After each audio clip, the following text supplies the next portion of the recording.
67, all of which includes reimbursement in gross consideration of service provider to charge service tax. So when they are not respecting Honorable Supreme Court, they know the subject matter is sub judice before Honorable Supreme Court, how can they issue a letter and how can they make explanation? Then what is the relevance of Rule 5, Sub-Rule 2, Service Tax Determination Valuation Rule, pure agent?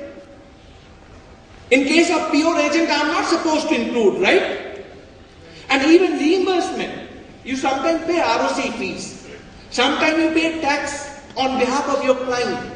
And sometimes, I say, whenever you are not including, you are claiming principal to principal, no margin. You are supporting of actual expenses incurred. Why need to be included? If I am traveling from Delhi to Kolkata to attend a case for you, on your behalf, what is consideration? If I am flying from Indigo flight, you are reimbursing Indigo flight cost to me. Is it my consideration for provision of my services? My consideration would be either 50,000, 1 lakh, 2 lakh, whatever I am charging to you on account of my professional services. Otherwise, all is reimbursement.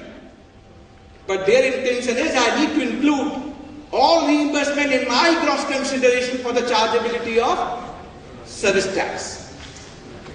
Come to 73, 1B. Let me pose a question to you. Let's say you got your client and your client could not pay the service tax. But you have filed a service tax return. What is the repercussion coming to your way? You have to be now more careful. If you are not able to pay service tax, please don't file service tax return. My suggestion to all of you. 73 1B now says, if you have filed a service tax return and you have not made the payment of service tax, department can recover the money under Section 87 of Finance Act, recovery notice. And you know recovery notice, freezing of your bank account, sending letter to your debtors, to pay directly to the government department. You have to be now extra careful. They will not issue notice. So once you file a service tax return without payment, they will come to know with your STC code. And immediately they will invoke Section 87 for recovery. So you have to be extra cautious. In case you are not in a position to pay, please pause. Don't file service tax return. Otherwise you will be given a gift of recovery by government, and you know how recovery is being given and how threatening they give normally. So that is the 73 provision. Coming to 75, interest. Last year we got one more gift. We were thinking they will do some kind of relaxation, and you know interest on delayed payment of service tax. 18, 24, 30. If delay up to 6 months, 18%, 6 to 12 months, 24%, and beyond a year, 30%. Last year they brought this provision. I was thinking this NDA has come that they will remove tax terrorism. We have also filed pre-budget memorandum, sir. You are charging so much of interest for delayed payment. Sometime I don't get my payment. Where from I will deposit the service tax amount? You are forcing me a situation that I should take working capital loan from a bank at the rate of 12% just to pay off your service tax liability. Otherwise 18, 24, 30. I thought they would be doing some relaxation. At the same time, when they delay in making refund payment, do they pay interest? Normally they don't. If at all you will get 6%. So very principle of equity. If I delay 18, 24, 30, if government delays 6% which we normally don't get. I was thinking some relaxation will come, but nothing has come on interest component. Under Section 76 penalty, there are two penalty provisions, 76 and 78. 76 talks about non-fraud cases. Non-fraud means there is no fraud, collusion, misstatement, suppression, non-fraud cases. And what are the provisions they have made?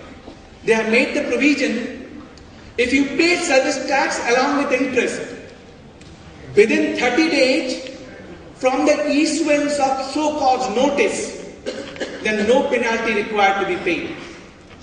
Laudable one, those who are not willing to go for litigation, they can pay tax along with interest within 30 days from the issuance of so-called notice. Second provision they have made, in case adjudication order is being passed, and if you pay service tax along with interest within 30 days from the date of adjudication order, then the penalty would be 25% of tax amount.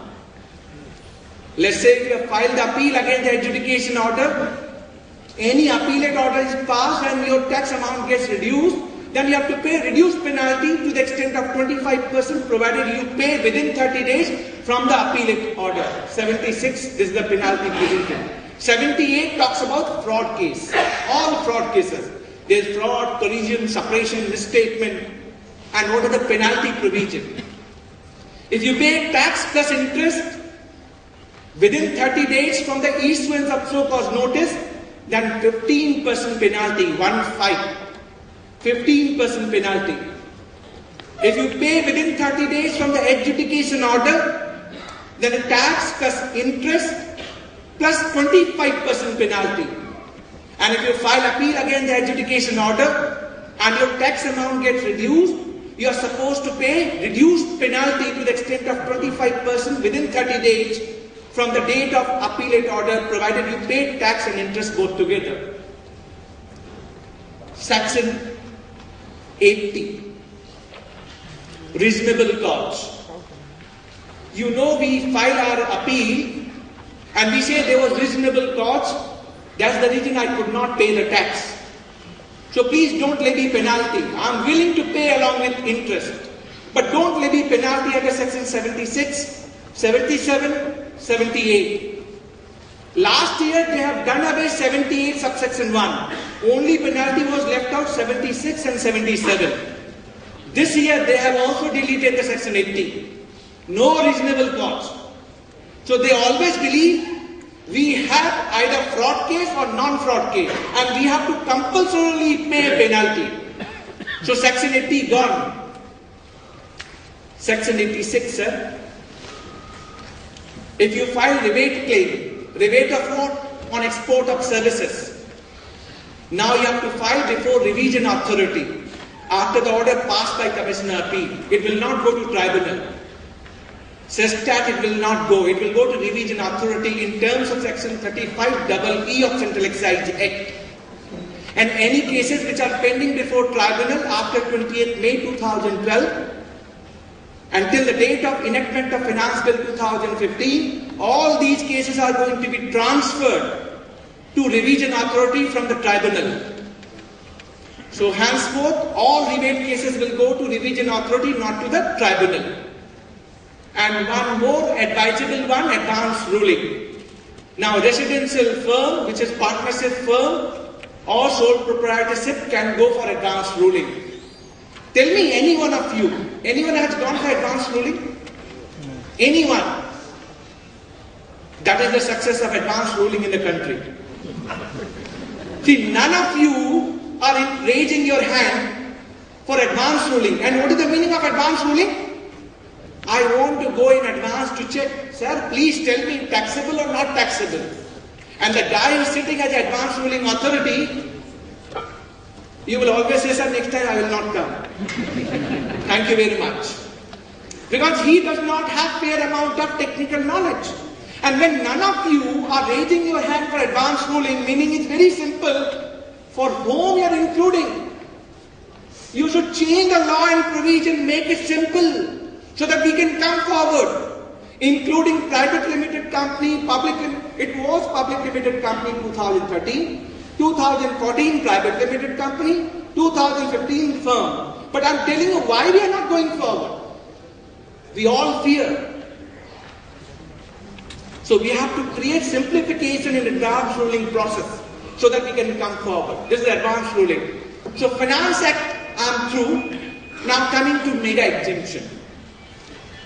We all know mega exemption notification 25/2012, around 45 services, service tax applicable, but exempted in lieu of exemption notification. And what are the changes they have done? First, entry 2. Any ambulance service provided for to and fro, service tax is exempted. Was it not exempted earlier? It was exempted, provided it was given by clinical establishment. Now any private operator providing ambulance service would be exempted. So relief to us. You never know whether the guy who is going to the hospital will come back or not. So service tax exempted from 1st April 2015. Now I'm going to tell you the big Pandara box. Entry 12. Entry 14. First, telling you the provision, let me have an idea. Let's say you're a contractor for construction of government building. Whether service tax applicable, sir? Yes and no. Applicable or not? Yes? Sure? You are constructing government building, non-commercial purpose. You are constructing school for the government. You are constructing hospital for the government. Previously no, currently yes. Oh. See, previously no, now yes. See, I said now, I'm again recalling my chartered accountant school age. Time when I used to give the exam. By the time I memorized the syllabus, next day I come to know this change because of change in provision. But look at the problem. What are the changes in entry 12?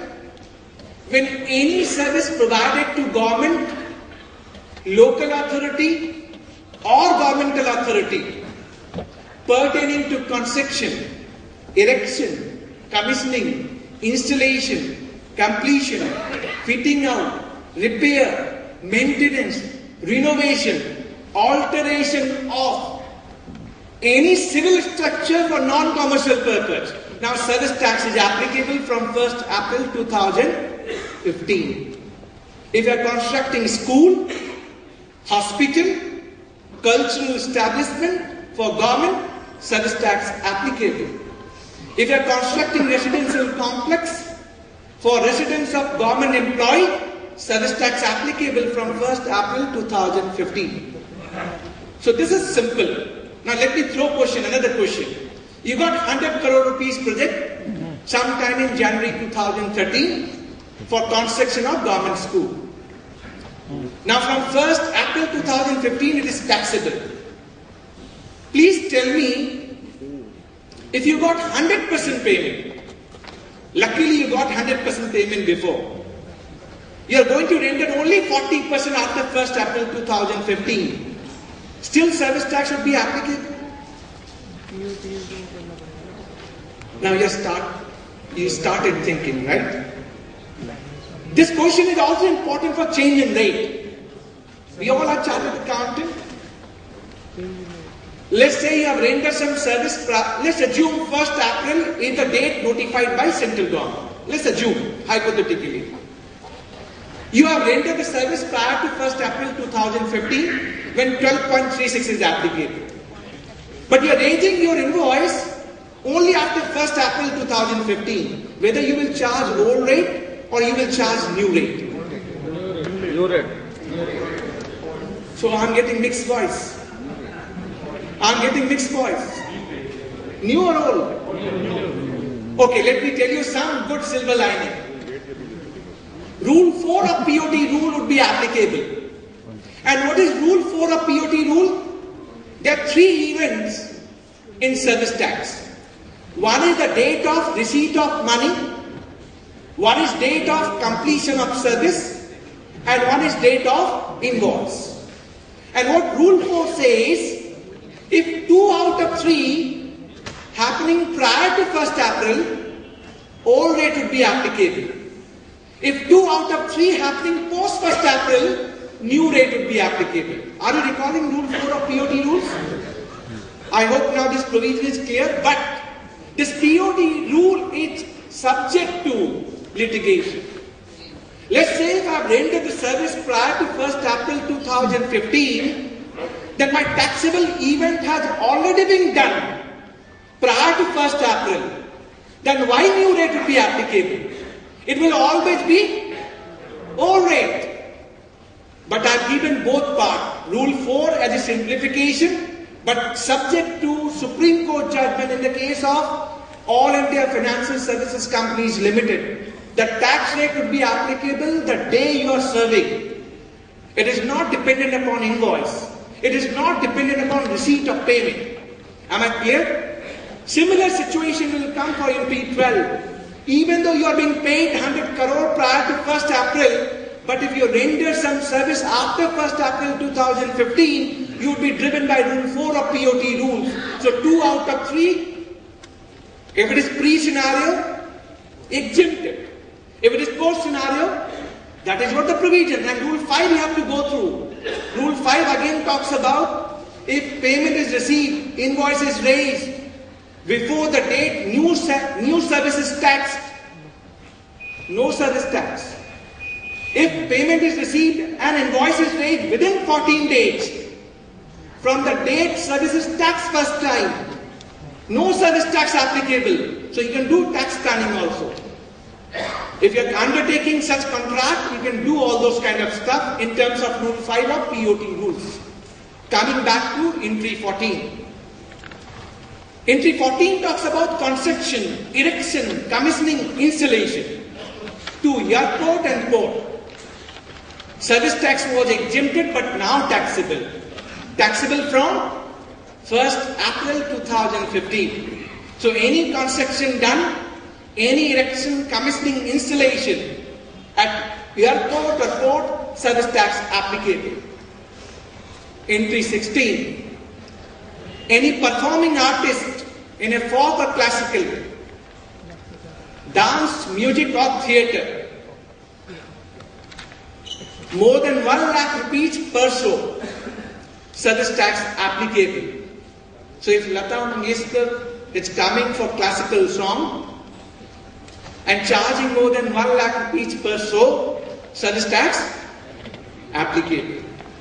If Bollywood star, let's say Madhuri Dixit, she does commercial dancing, she does classical dancing also. And she is coming for classical dance and charging more than 1 lakh rupees per show, service tax applicable. Entry 20 and 21. Transport of foodstuff by rail, vessel or GTA. Now they have done clarity on what exemption will be given, on what exemption will not be given. On tea, coffee, sugar, exemption is withdrawn. So transport of tea, coffee, sugar, service tax would be applicable. Entry 26. Barisht Bima Pension Yojana scheme got included, service tax exempted. Coming to entry 32, and entry 32 is laughable one. They are saying service tax exemption is withdrawn. Withdrawn on what? You know the telephone where we put in 1 rupee coin and do the telephoning. Is it still alive?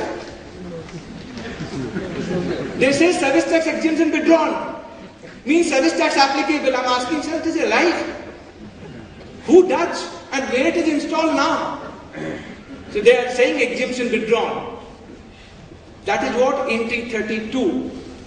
Now coming to entry number 43, which is important for all of us for Swachh Bharat Abhiyan and Clean Ganga project. And what is 43?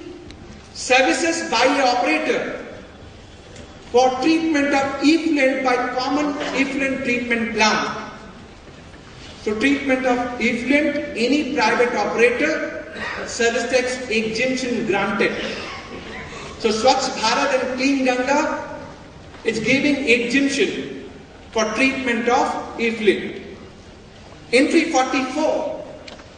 Any activity which you do pertaining to fruits and vegetable pre-marketing, maybe cleaning, maybe waxing, maybe packing, maybe repacking, exemption. So let's say you are getting apple from Jammu and Kashmir, you are packing it, cleaning it, taxing it. All this activity will not be chargeable to service tax, provided the basic nature and character of the fruits and vegetables should not change. It will remain as an apple. Should not be apple become apple juice, tomato becomes tomato sauce, or potato becomes potato chips. It should be original form. Entry 45, now very, very important. And you will start laughing by yourself. I will not tell you anything. What they are saying, service tax exemption is being given if you go to museum, zoo, tiger reserve, exemption. It looks like to me earlier it was taxable. Was it taxable? So why exemption now? Anyone? Why it is taxable now, sir? Exemption from 1st April. It means it was taxable earlier. Please. Anyone?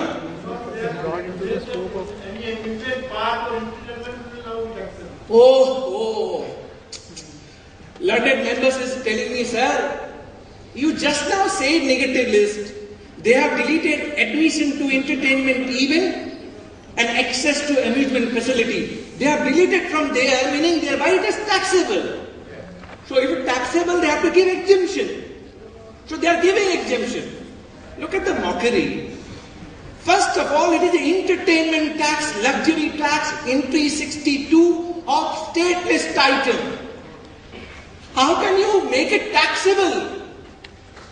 You are making artificially taxable when saying exempted. What do you think? It is like, big boss sitting on my head and telling me, jo maine keh diya, that is correct. Sir, no way. First of all, you can't levy tax. Entertainment tax, luxury tax is the subject matter of state government. Story does not end here. Go further. Another entry. Entry 47. Exhibition of cinematographic film. So you go to watch movie. What is being charged? Entertainment tax. And they are saying exempted. So they will not charge service tax. But I am not being able to understand, was it taxable? Are you getting my message? I hope I am clear. It is entertainment tax you cannot levy only because you have deleted from negative list and included in mega exemption does not mean that taxability arises. It is not arising at all. It is only, artificially tickling about. You are touching the state subject matter and then you say political consensus is not emerging for GST between central government and state government. I can't understand why you are touching state subject matter when you are approaching to GST. What is GST? Consensus. Why are you touching state subject matter? But that is how they are doing it. And one entry 46. Before touching entry 46, entry 47 also talk about if you are going for recognized sports event. So Ranji Trophy, cricket match, no problem. But IPL, it is taxable if prices per person is more than 500 rupees. You are going to ISL now, football started, hockey started. These are all non-recognized sports. And per ticket is more than 500 rupees, service tax would be applicable. But I am telling you, believe me, if you file a suit, writ petition on question of law, they will not be able to hold it back. And it is going to be reversed.